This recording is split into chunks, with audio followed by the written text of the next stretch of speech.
sister had struggled with depression since childhood. The doctor warned that she could not tolerate any kind of simulation. As a result, my entire life fell silent. To avoid upsetting her, I never dared to laugh at home. I never dared to cry. When I got hurt, I did not even have the right to say it hurt. My parents would hug me with apologetic expressions and say, "You're the good one. Your sister's illness requires the whole family to work together. You're healthy. You're strong. Let her have more." Okay. One day, I accidentally knocked over a cup. The crash sounded enormous in the quiet room, and my sister's emotions shattered at once. My father struck me for the first time. He roared, "Can't you be careful? Do you have to push her until she dies before you're satisfied?" He shoved me to the floor. The back of my head slammed against the corner of the table, and blood poured out, but my whole family rushed to my screaming sister. No one even glanced at me. I lay on the cold floor as my vision blurred and my consciousness began to fade. To them, my sister's feelings were the only emergency. My small injury could wait. They did not know that bleeding inside the skull does not wait. I lay on the cold floor, a steady, dull ache pulsing at the back of my skull. Warm blood slid down my neck and pooled beneath me, a dark puddle spreading across the tile. My father's voice boomed above everything. "Couldn't you be careful for once? Do you have to push her until she dies before you're satisfied?" The shout rattled inside my head. My ears rang, and the blood kept coming. On the sofa, my sister, Stella Somerset, had folded in on herself.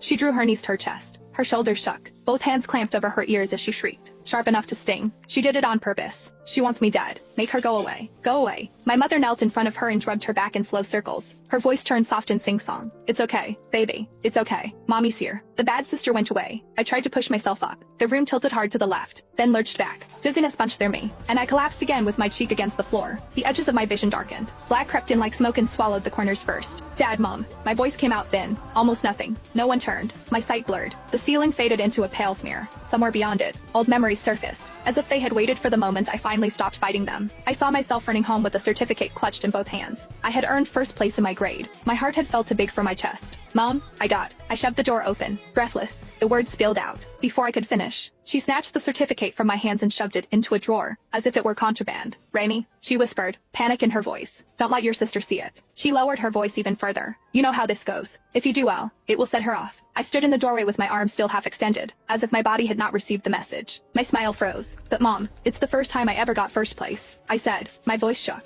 "The teacher said I could apply for early admission. You're the most sensible one," she said as she smoothed my hair. Her eyes held apology, the kind that always asked me to swallow my feelings so she would not have to. "Your sister's illness needs all of us. You're healthy. You're strong. Let her have more." "Okay." I nodded and went back to my room. I forced down the lump at my throat and swallowed every bit of unfairness whole. Back on the floor, the puddle of blood had widened. It crept under my shoulder, sticky and warm. My breathing turned fast and shallow, and I could not draw enough air into my lungs. White flashes sparked across my vision. "Mom." I tried again. This time the word scraped out of me. "It hurts." My mother finally glanced over her shoulder. She frowned as if I had interrupted something important.